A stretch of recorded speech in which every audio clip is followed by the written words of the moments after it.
Radhe Krishna friends, today I am here again with all of you with yet another interesting recipe.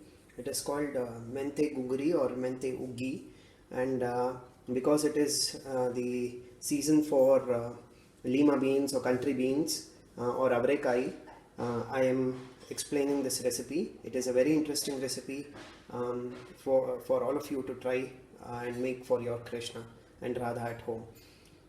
So it's as I said, it's Menthe Uggi as in Upma. So what you need is 1.5 cups of rice rava. It is not the ponni rice or the boiled rice rava that you get for idli. It is the other kind of rice rava, the Upma rice rava. You will have to ask in the store for this. And I have 1 cup of rice rava and 1/3 cup of tur dal and half a spoon of methi seeds. This I have boiled in pressure cooker to a nice smooth consistency. As you can see, there are fenugreek seeds or the methi seeds like you are seeing here, and the tur dal. So I have boiled this and into a nice smooth consistency. If you are putting it in the cooker, you will need about 6 to 7 whistles depending on the nature of your cooker. And for seasoning, I have curry leaves, 4 or 5 badgi tips, asafoetida, mustard seeds, and about in this spoon I have taken 3 heaps of our sambar powder or the huli powder. You can use the one that you use at home, and then about the same 1/3 cup of chana. I have boiled this also into a nice smooth consistency, as you can see here. And just because it is the season of avrekai, I have sorted out very nice tender avrekai, and I have taken about 2 to 3 spoons of this and boiled this as well. However, this avrekai is optional. This is also optional for this upma. If you don't have these two, you can still make this upma. It's called Menthe Guggri or Menthe Uggi. So let us see how to make this. I'm going to now give a seasoning of mustard in 4 to 5 spoons of oil. Add all of these ingredients, add the necessary amount of water, and then make this upma. And here I have kept the water that I have used to boil tur dal. I have kept this aside. For the ratio between the rava, rice rava and water is 1:2.5. So if you have taken 1 cup of rice rava, you will need 2.5 cups of water. So let us see how to make this. Hi friends, the first step of any upma process, as you all know, is to roast the rava. And the step that I follow at home is what I actually do is I take 2 to 3 drops of ghee, and to that I add a little bit of hing, and then I pour in the rava to roast the rava, because this kind of adds a lot of fragrance and flavor to the rava. And rice rava especially, because rice has a tendency to catch the moisture, it is very important that you roast the rava for about 2 to 3 minutes.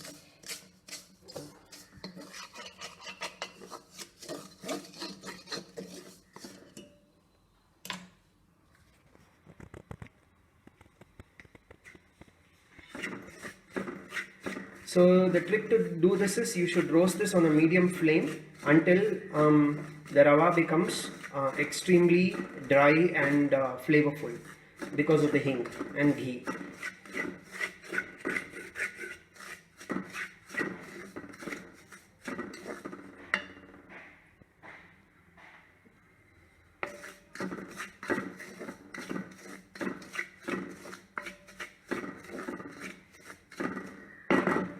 So I have been roasting this for about 2 minutes, and now this rava is done. I'm going to set this aside and start the seasoning process. Hi friends, now we are starting the seasoning process. I'm adding about 5 to 7 spoons of oil, as you can see, and the stove is on medium to high flame, and we'll start adding all the ingredients one after another now.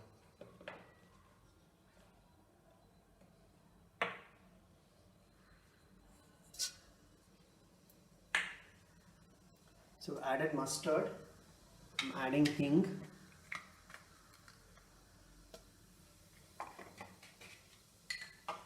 now we are adding a few baggy tips and curry leaves.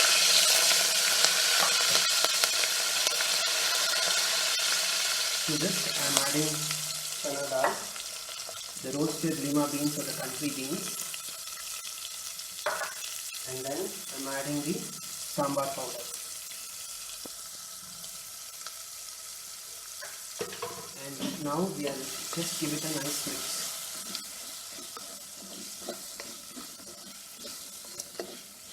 To this you will also need to add rock salt, which I am going to add now.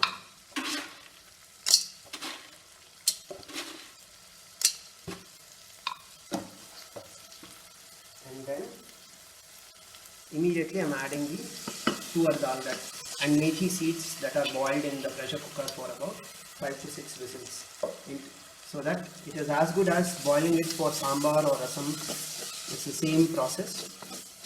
I missed talking about one ingredient, which is a bit of turmeric, so that it gets a nice hue. So I'm going to add a bit of turmeric, so that there is a nice color to the upma.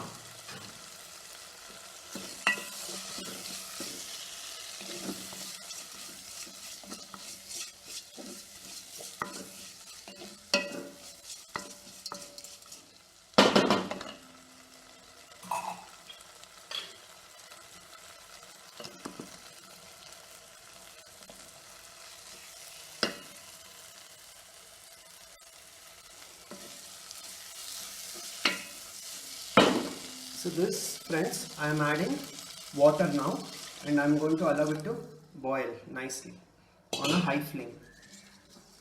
And after the water starts boiling, I am going to reduce the flame back to low flame, and then add the rice rava so that there are no lumps in it. Hi friends, as you can see, the dal and water mixture is boiling nicely, and all the masalas have come into a cohesive consistency. So now I am going to reduce the flame to a complete low, because you need to add the rava. The way I add the rava is, what I do is I'll have the rava in a small plate like this, a small wooden plate, and then I begin to start adding the rava by adding rava in one hand and continuously stirring in one hand. That way it will not form any lumps. So after you add the rava, it is very important. What you have to do now is you have to reduce the flame and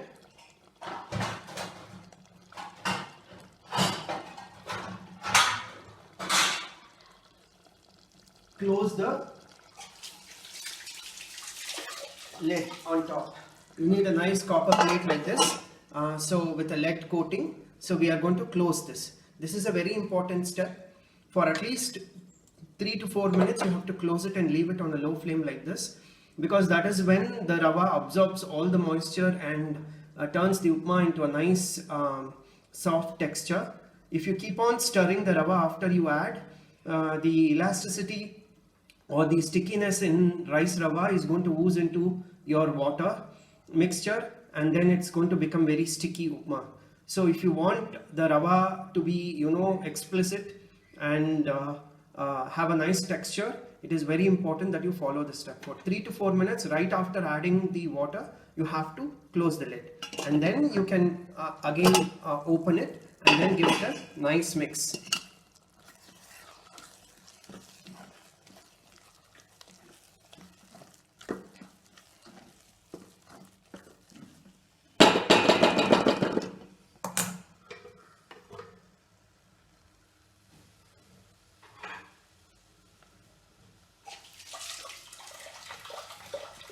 So there's a lot of rava that is sticking to my plate. I'm using another spoon to actually remove all of that.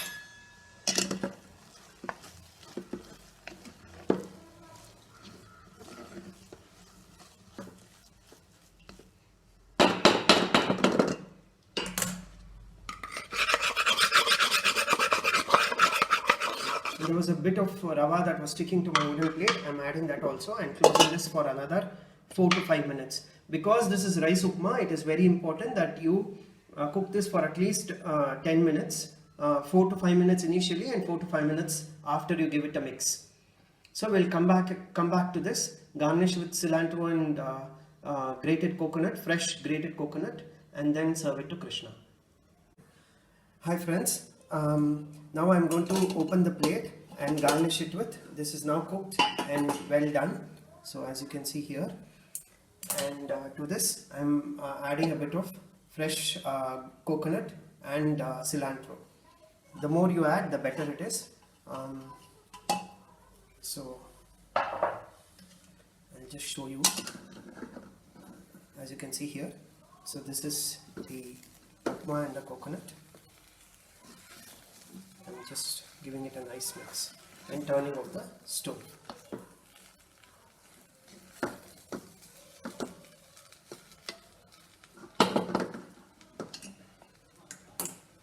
So let us get a close-up view of this upma. So this is the wonderful Menthe Guggri or Menthe Uggi. So please make this for your Krishna and partake it with all of your loved ones at home. This is a wonderful prasadam to make. It is like a warm hug, especially in this chilly weather of Pausha Masa. So Sarvam Shri Krishna Arpanam, Radhe Krishna.